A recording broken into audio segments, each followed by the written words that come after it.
Pemirsa, intens investigasi jika menyebut nama Nikita Mirzani memang seolah tak pernah lepas dari kehebohan dan berbagai aksi kontroversial yang dilakukannya bukan tanpa sebab.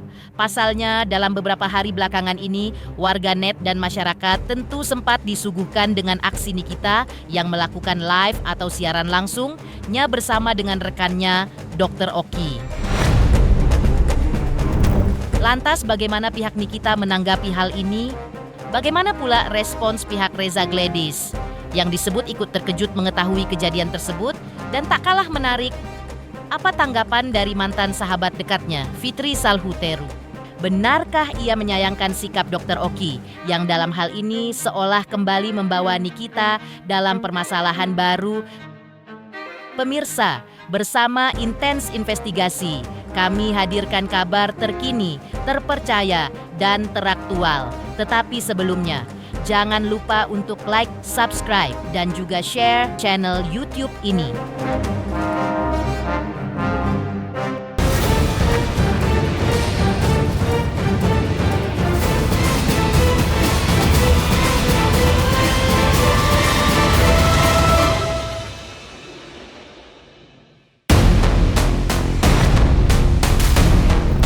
Ya pemirsa, seperti diceritakan sebelumnya atau masih di tengah hebohnya aksi Nikita Mirzani yang terekam melakukan live bersama sahabatnya Dr. Oki dari dalam tahanan.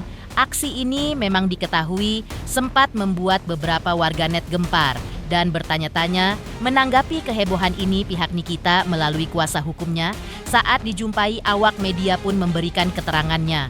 Seperti inilah penjelasan dari pihak Nikita menanggapi viralnya video tersebut. Guys, buruan dicek out karena Ami cuma bisa live-nya 5 menitan lagi. Ya, buruan. Ayo guys, check out buruan. Nah, aku mau kasih kamu suatu informasi, tapi syaratnya cuma satu. Check out dulu 100 orang, nanti aku ngomong. Apa tuh Ami? Deg-degan deh, jangan asal-asal ngomong ya Ami ya. Deg-degan deh. Coba kasih tahu dulu, check out dulu. Aduh panas banget di sini ya Allah. Buruan check out dulu body lotionnya ya. Ini body lotionnya kalau nggak ada perubahan uang kembali ya. Ini ada garansinya Ami uang kembali kalau nggak ada perubahan selama 1 bulan. Kalau di Dr. Oki itu semuanya terpercaya. Nah. Produknya benar-benar the real produk, nggak kayak orang lain. Uji labnya bisa dibikin sendiri, bukan uji lab yang benar. Banyak banget tuh yang kayak begitu tuh. Nah. Terus ada barcode BPOM, tapi barcode-nya ketika di-scan BPOM palsu, bener. Ala-ala berbarcode, tiba-tiba di-scan nggak bisa connect, bener. Iya, nah kalian juga pokoknya sekarang udah pada pinter ya, apalagi semenjak ubah penjara. Kalian harusnya makin pinter sebagai customer, bisa memilah-milih mana nih produk-produk yang bagus, atau cuma produk-produk yang ownernya cari keuntungan sendiri, tidak mementingkan kesehatan dari customernya, gitu. Jadi kalian juga harus pinter nih, karena yang punya uang kan kalian. Kalian juga pasti kan ngeluarin uang pengen dapetnya yang bagus, berhasil, di badan, dibuka. Itu tadi juga disampaikan kepada saya bahwa terkait masalah komunikasi video call itu ternyata ramai di luar ya. Sementara Niki juga merasa tidak melakukan kesalahan apapun ya, karena memang beliau ini dalam pesakitan ya, pengawasan. Artinya dia melakukan itu tentu ada yang mengawasi ya. Nah seharusnya orang di luar sana tidak perlu nih kita dibully lah ya. Kalau misalnya memang itu dianggap salah, ada peraturannya, ya udah datang aja ke rutan ini mempertanyakan. Cukup sampai di situ aja sebenarnya, tidak usah digoreng lah. Ya, apakah karena beliau ini public figure sehingga pihak rutan sendiri kan sudah menyampaikan kan bahwa memang ada fasilitas di dalam. Ya, saya pikir bahwa semua rutan di seluruh Indonesia ini pasti ada fasilitas seperti itu, karena ini terkaitan dengan hak asasi. Mereka yang ditahan ini ada keluarganya di luar, mungkin nggak ada anaknya, mau komunikasi makanya disiapkan. Kalau persoalan ada telepon misalnya dia keluar, ya tentu kan ada dalam pengawasan. Apakah teleponnya itu misalnya itu merupakan suatu pelanggaran ataukah merupakan suatu perbuatan pidana. Sepanjang itu tidak, ya tentu tidak ada hal yang dilanggar. Nah ini kan isunya katanya jualan. Tidak seperti itu. Yang jualan itu Dokter Oki. Pas dia telepon, dia bincang terkait masalah jualan itu. Akhirnya orang premi. Seperti itu ya. Bang, tapi Masih di tengah ramainya perbincangan publik mengenai live Nikita Mirzani dari balik tahanan. Pihak Reza Gladys sebelumnya pun sempat memberikan respons yang tak kalah mengejutkan. Melalui kuasa hukumnya, pihak Reza menegaskan bahwa persoalan ini sepenuhnya menjadi wewenang lembaga pemasyarakatan dan tidak ingin serta-merta menyalahkan siapapun mereka memilih bersikap hati-hati, menunggu bagaimana pihak terkait menilai dan menyikapi kejadian tersebut.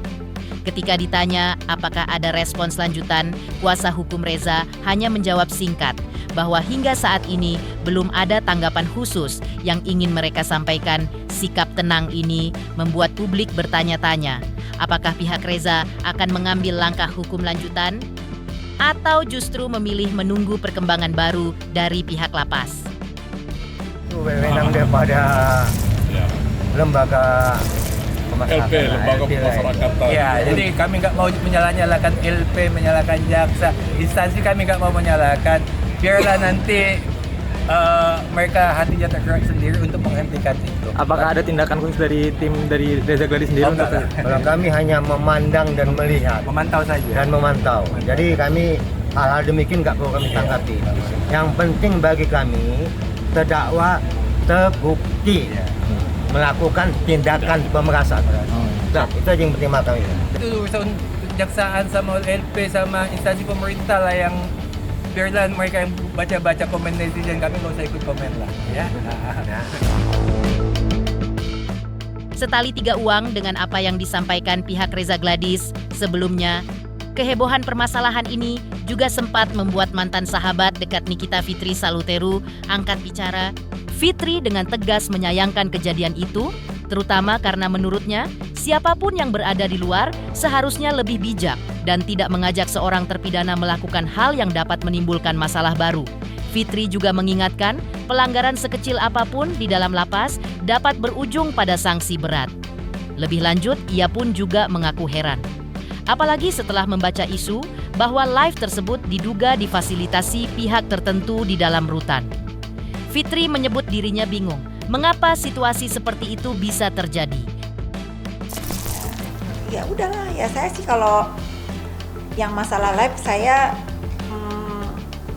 menyayangkan aja kenapa yang di luar memberikan atau mengajak lagi dalam masalah baru terhadap terpidana ini. Harusnya bisa lebih bijak ya. Yang nggak boleh jangan dilakukan. Itu karena kalau misalnya ada hukuman atas pelanggaran yang dilakukan oleh si terpidana ini, yang dapat hukuman kan dia. Kalau misalnya dimasukin ke sel kecil sel tikus katanya, kasihan lah kalau itu ada ya, kecuali ada keistimewaan. Tapi tadi saya juga baca berita katanya memang difasilitasi oleh karutannya. Kok bisa gitu? Balik tanya saya, kok bisa? Ya, pemirsa, heboh tanggapan pihak Nikita dan beberapa pihak mengenai siaran langsung yang dilakukan Nikita Mirzani bersama Dr. Oki. Sebelumnya, Denny Darko melalui kartu tarotnya juga sempat meneropong bagaimana nasib Nikita Mirzani usai divonis 4 tahun penjara. Dan bagaimana kondisi psikologisnya saat menjalani kehidupan di dalam tahanan, bagaimana penerawangan Denny Darko saat itu. Pemirsa Intens Investigasi, jangan lupa saksikan terus Intens Investigasi. Dan pastikan jangan lupa untuk like, subscribe, share, dan juga komen. Tim redaksi Intens Investigasi mengucapkan banyak terima kasih kepada semua subscribes hingga channel Intens Investigasi kini menuju 4 juta subscribes.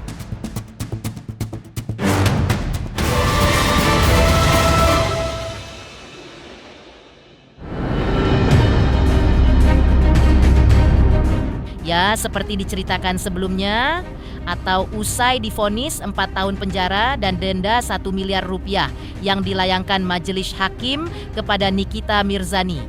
Dalam persidangannya beberapa waktu lalu, kini sosok Nikita tak hanya menjadi perbincangan karena siaran langsung yang dilakukannya, tetapi juga tentang rasa penasaran publik yang ingin mengetahui seperti apa sebenarnya nasib Nikita usai vonis itu dijatuhkan. Apakah Nikita masih akan mampu bertahan dan bisa tersenyum seperti biasa di tengah badai kehidupan yang tengah kini kembali menantangnya tersebut. Dan untuk mengetahui hal tersebut, tim Intens Investigasi pun mencoba meminta penerawangan dari ahli tarot Denny Darko yang akan mencoba membaca melihat lebih dalam lewat kartu tarotnya tentang seperti apa kondisi Nikita saat ini, apakah sosoknya yang dikenal keras, pemberani, dan seolah tidak memiliki ketakutan apapun menjadikannya tetap tenang dan tidak mudah menyerah begitu saja dalam menghadapi semua ujian. Ataukah sebenarnya jauh di dalam hati Nikita, dirinya tengah merenungkan ujian yang bisa dibilang terbesar sepanjang karier dan hidupnya tersebut? Kalau selama di lapas ini kan ada kabar terbarunya dia sendiri tuh lagi live streaming. Apakah memang kebebasan seperti itu yang didapatkan Nikita Mirzani? Maksudnya kan di dalam lapas ini menuai pro kontra terkait dia live streaming di lapas itu. Nah ini yang sebenarnya akan sangat mempengaruhi apa yang terjadi dengan Niki. Kalau Niki masih tetap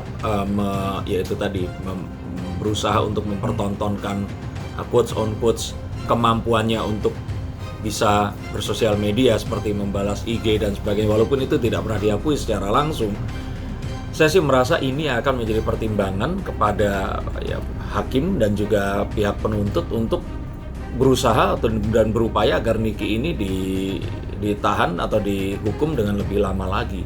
Jadi saya pikir Niki di sini harus bisa mulai bersabar dan yang penting bebas dulu. Setelah itu sebenarnya apapun bisa dilakukan. Tapi jika ternyata hal seperti ini akan terus dilakukan, yang menunjukkan bahwa dia masih bisa melakukan sesuatu yang tidak bisa dilakukan oleh orang-orang yang lainnya, maka ini akan menimbulkan ketidaksukaan yang akan berakibat kepada bisa saja hukumannya malah bertambah. Berarti ada gebrakan lagi gak sih setelah ini? Dia kan live streaming di dalam lapas, mungkin ada minggu depannya akankah ada lagi seperti itu hal-hal? Kalau seperti itu saya pikir kalau ada, ini akan membuat kemungkinan hukumannya malah akan bertambah. Tapi jika ini tidak dilakukan dan semuanya ini benar-benar sudah biarkan ini berjalan sesuai dengan apa yang harus berjalan, saya pikir udara kebebasannya akan dihirup oleh Nikita Mirzani. Dan kemungkinan ini sangat besar, tapi tadi itu walaupun akan bebas, saya pikir ini kan yang dipotong masa kemarin itu dia ditahan selama ini. Nah, sepertinya memang kalau dari pihak pengadilan efek jera ini sebenarnya sudah diberikan. Nah, tapi tinggal tadi itu, apakah ini memang berefek atau yang terjadi di sini malah terkesan seperti menunjukkan sesuatu yang tidak bisa dilakukan orang lain ini tadi yang akan menjadi blunder malahan kalau menurut saya. Kembali kepada penerawangan Denny Darko melalui kartu tarotnya. Darko masih dalam momen yang sama juga sempat menerawang kondisi psikologis Nikita Mirzani pasca mendengar vonis itu dijatuhkan kepada dirinya. Sebagai seorang ibu dan perempuan yang dikenal tangguh, Nikita tentu harus berjuang menata hati dan pikirannya di tengah situasi yang tak mudah seperti sekarang. Lantas seperti ini saran dari Denny Darko untuk karir Nikita Mirzani ke depan agar tidak lagi terjerat dalam kasus hukum yang sama. Tapi kalau untuk karir ke depannya nih seperti apa sih? Dia apakah tetap terang atau dia meredup? Niki harus mulai mempertimbangkan orang-orang yang tidak menyukainya. Jadi apa yang dilakukan silahkan dilakukan. Mencoba untuk memperjuangkan sesuatu dan mencoba untuk memprotes hal-hal yang dia pikir itu tidak benar dengan caranya dia yang disukai oleh banyak orang dan juga ini nggak dilakukan oleh banyak orang pula. Tapi ingat bahwa dalam perjalanannya dia ini menimbun musuh. Dan musuh-musuh ini jika mereka orang-orang yang berkuasa, maka Niki yang juga usianya udah nggak muda lagi ini pasti akan kewalahan untuk menghadapi kumpulan orang-orang yang berusaha untuk menjatuhkannya. Berarti kemungkinan ada musuh baru nggak sih Mas Den? Pasti ada, kalau itu nggak perlu buka kartu. Sementara itu, heboh penerawangan Denny Darko melalui kartu tarotnya. Seperti apa kabar dari pihak Reza Gladys yang kabarnya akan melakukan gugatan balik kepada Nikita Mirzani secara perdata. Pemirsa Intens Investigasi. Jangan lupa saksikan terus Intens Investigasi dan pastikan jangan lupa untuk like, subscribe, share, dan juga komen. Tim redaksi Intens Investigasi mengucapkan banyak terima kasih kepada semua subscribers hingga channel Intens Investigasi kini menuju 4 juta subscribers.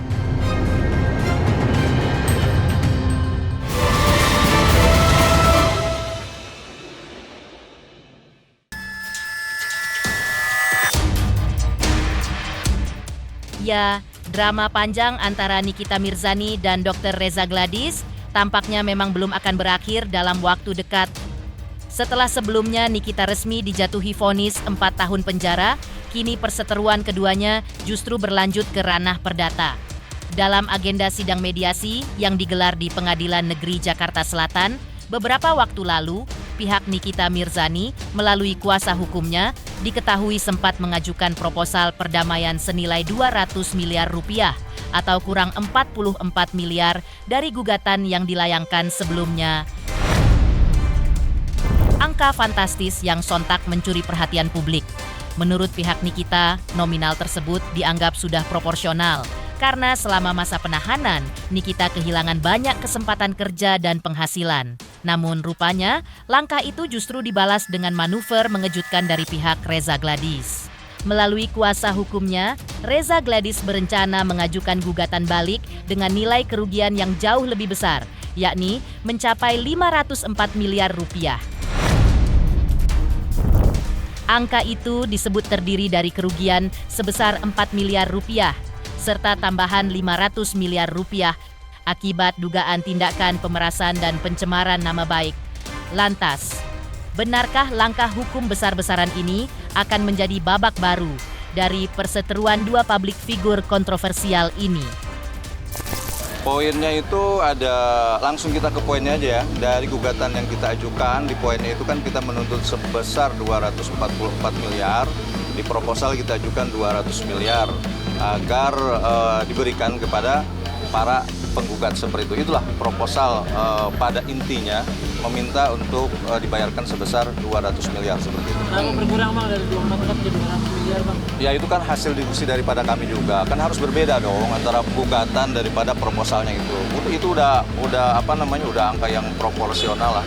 Udah kami diskusikan dengan kerugian-kerugian di mana hak-hak daripada Nikita Mirzani ini kan sekarang ini kan tidak merdeka kan?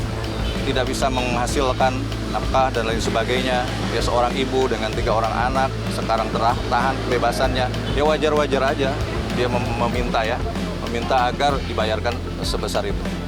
Siang ini kita telah melakukan mediasi. Padahal yang dibahas adalah pertama menyangkut masalah proposal dari pihak penggugat dan sudah disampaikan kepada kami. Itu yang pertama. Kedua, yang kami bahas masalah waktu. Ini kita harus komit dengan waktu yang sudah ditetapkan oleh mediator. Jam 1 jam 1, itu masalahnya. Itu poin-poin yang paling penting dan perlu kami sampaikan. Pihak penggugat tetap pada pokoknya mengajukan kerugian. Dan hal ini kami perlu sampaikan juga. Minggu depan kami akan menanggapin proposal pihak tergugat. Dan ini bocoran loh. Ini rahasia kita bersama. Kami akan mengajukan bahwa kerugian kami adalah 4M atas adanya tindakan pemerasan. Itu 4M plus ditambah ganti kerugian itu 500M. Jadi yang akan kami ajukan nanti minggu depan ada 504M. Demikian pemirsa, kabar terkini, terpercaya, dan teraktual yang kami hadirkan hari ini. Pemirsa Intens Investigasi, jangan lupa saksikan terus Intens Investigasi. Dan pastikan, jangan lupa untuk like, subscribe, share, dan juga komen. Tim redaksi Intens Investigasi juga mengucapkan banyak terima kasih kepada semua subscribers hingga channel Intens Investigasi kini menuju 4 juta subscribers.